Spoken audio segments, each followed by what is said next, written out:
Minister, thank you for making time to talk to me this afternoon. Well, my afternoon, your morning. I'm been to Costa Rica only once, but I think we've met before in Peru. It's very nice to see you again. So nice to see you again, Professor Goodwin. I'm talking today with Gustavo Segura Sancho, and you've only been a minister, I think, for 3.5 months, Gustavo.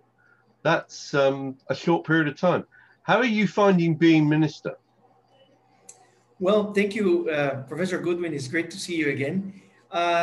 Probably this is the most difficult time for any person to take a position as Minister of Tourism, because unprecedentedly, we had the need to close down the borders in order to protect the country from the pandemic. So it's been a real challenge. But at the same time, Harold, it has been the time when the great collaboration between private and public sector that has always been present here in Costa Rica took the most importance.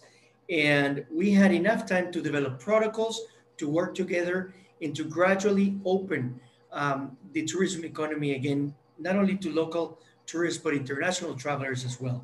So it has been a wonderful experience of collaboration, to be honest. Is Costa Rica now fully open? As of November 1st, yes, Costa Rica is fully open to visitors from all the countries in the world. Of course, with the usual visa requirements. And there are only two pandemic-related requirements. First, all travelers need to fill out a digital epidemiological form, and then they have to prove before entering the country that they have travel insurance that covers not only potential hospitalization, but also extended stay in case of a quarantine. Right, and that's quite difficult to get in many source markets, I think. And what we do for that specific reason is in this digital form, we have two links of two local Costa Rican insurance providers at reasonable prices. So if you cannot find it in your country of origin, you can just go ahead and purchase it right there before you enter Costa Rica. I have to say that's very enterprising of Costa Rica. I'm impressed. Can we come back then to this specific issue of COVID and what it's done to the travel and tourism industry in Costa Rica? How damaging has it been, Gustavo? Well, very, very deep. Our tourism industry represents 8 points of our GDP and 10 points of our employment. So imagine, in the case of Costa Rica, this employment is distributed throughout the whole country. Despite the fact that we only have 50,000 square kilometers, we have 32 tourism regions, 32. So when you look at the numbers that Costa Rica has, traditionally we have a visitor that comes for an average of 12 days, and they visit 4 to 5 different regions within the country.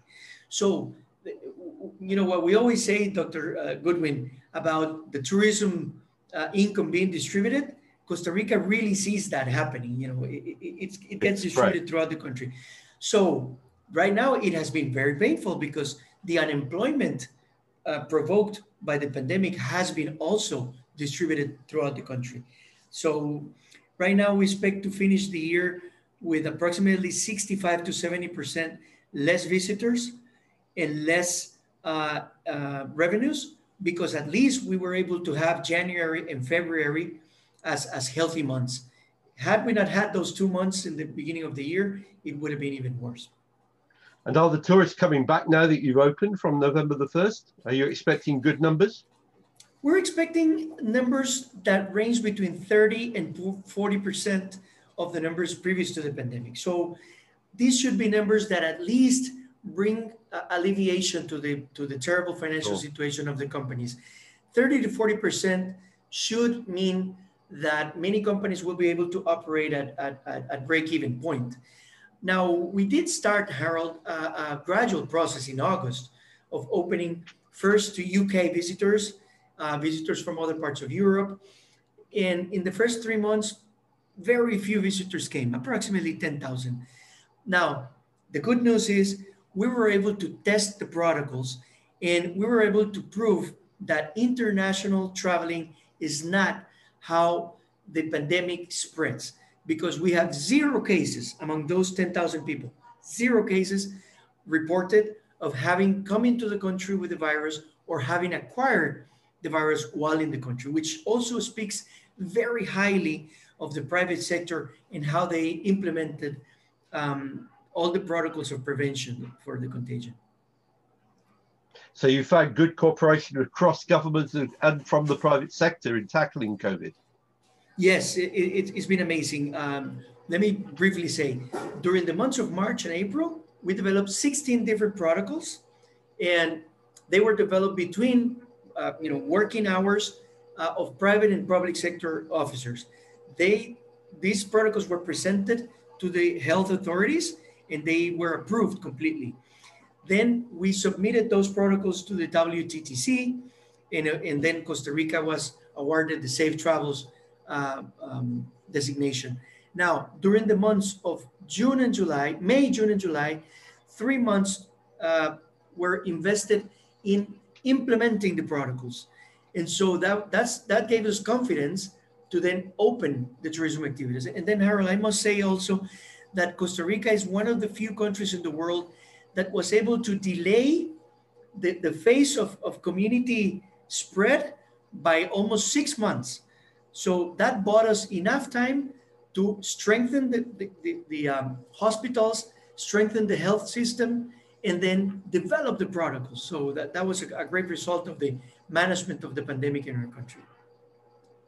That sounds like a remarkable achievement. Can I ask you about how tourism is perceived by the people of Costa Rica and also by the government? Because very often the person who is the Minister of Tourism is judged only on international arrivals, and people don't have a really deep understanding of the value of tourism. Is that a problem in Costa Rica, or is there a more mature understanding? Dr. Goodwin, one of the jewels that we have in our country is that tourism is truly perceived as a tool for social progress. Of course, we look at numbers. Of course, we look at revenues and tourism arrivals. But the truth of the matter is that about 30 years ago, the country made a decision to develop an industry in a gradual manner. So we've never had growth numbers of over 4 or 5% per year. And what that has done is that has allowed both the effort of nature conservation and tourism development to go hand in hand. And like I mentioned before, this has created lots of local communities that benefit from tourism. Despite the fact that we're a small country, we have very different microclimates. We have Caribbean and Pacific. We have rainforest and dry forest. We have cloud forest and different microclimates. So 32 different regions enjoy the benefits of tourism. So to answer directly your question, this is an industry that is regarded in Costa Rica as a true tool for social progress. And that was actually measured in 2018. Each one of the 84 counties in Costa Rica were measured according to social progress, and those with more tourism arrivals enjoy better standards of living for the local inhabitants. So has the ministry always had a deliberate strategy of spreading the benefits of tourism across the whole country? Yes, that has been a key, and then that gets tied up to other strategies. For instance, we're trying to promote local cultures in each one of the regions. We're trying to promote local gastronomy, authentic gastronomy, put into value, and then that in the end, what does is it provides Costa Rica with the opportunity to innovate. You know, if you came to Costa Rica 10 years ago, you come back now, you will find new opportunities to learn, not only about nature, which has been also our main feature, but also about culture, also about gastronomy, local art expressions. And interestingly enough, Harold, because we have about 10% of the employment in tourism, this has transpired into the local culture of Costa Ricans. You know, us Costa Ricans are happy people. We use the phrase "Pura Vida" a lot to mean positiveness. So the tourism dynamics has played a big role in this cultural characterization of the Costa Ricans. I remember, I think the only time I've been to Costa Rica, I went to visit the Punta Hotel. Uh-huh. And I was staggered by the way in which the developers of that hotel and the people who were managing it had deliberately created a whole artistic community around the hotel and started a furniture factory and various other things so that they could locally source. I think Costa Rica has had some excellent examples of that for many years. Yes, you're mentioning one of the great examples of the right kind of development that Costa Rica has done.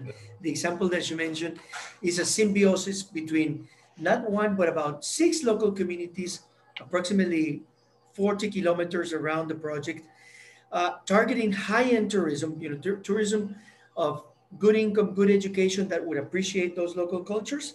Yeah. And then with great nature, a great beach experience. So, of course, the elements of vacation that one dreams of are there. But the wonderful thing is that people come, enjoy that vacation, but also learn about the local culture. And in the end, those benefits ha- go to those local communities that don't need to migrate to urban areas in order to have a great standard of living. That's a very good example that you mentioned.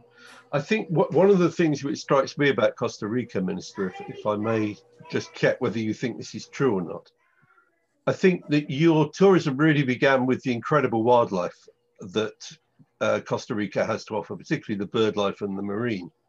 It is really genuinely remarkable in terms of its biodiversity. But what you've done that other places have not done is to realize that you can only make real money for tourism and for local people if you develop additional product alongside the wildlife. And that's what the craft, the art, the cuisine, the cultural experiences, those are the things which enable more people to earn a living.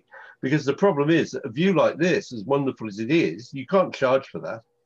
It's very difficult to get money off tourists to pay for the view and for the beauty of the place. The only way you can do it is to create these experiences. Would you say that that's been a conscious strategy in Costa Rica? It definitely has. And it has been an agreed upon strategy that no matter what new government comes in for the last 30 years, the strategy remains. Right. So you mentioned biodiversity. Of course, that's critical for us. I mean, 26% of Costa Rica's geography is protected area, both private and public. Despite the fact that we have only 0.03% of the world's land, 6.5% of biodiversity is represented here in Costa Rica. So, of course, that's important.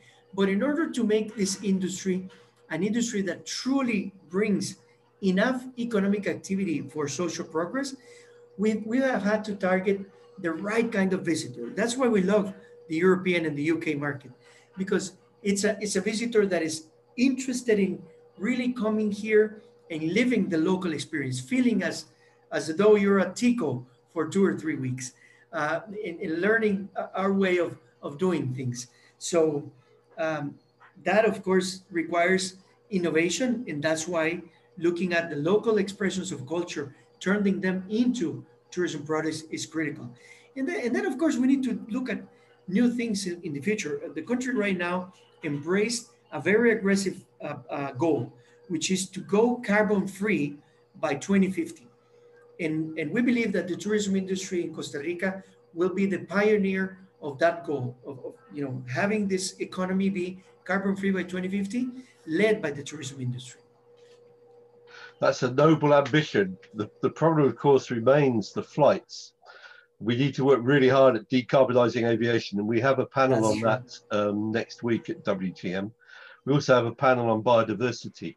But Minister, as we wrap this up, I want to ask you how you would feel about Costa Rica being used as a model to share with other countries the importance of the kind of wildlife plus that Costa Rica has done. You haven't relied just on your wildlife. You've developed a whole gamut of other forms of tourism activity, which has created the employment, hasn't it? And I think perhaps it's time to share more of that model with other parts of the world where they've not done that. Is that something you would be willing to help with? Absolutely, Harold, because we're very committed to global goals. And of course, this is important for us as Costa Ricans, but we're members of a global community. And it's actually both an honor and a big responsibility to share to the world, our model of development. We recently launched a pledge called the Pura Vida Pledge, which basically means, we really want to share with the world what Pura Vida means in terms of mentality. Minister, I'm going to have to stop you there because we're going to crash Yeah. the pips, as we say in the UK. Thank you very much indeed for spending time with me this afternoon.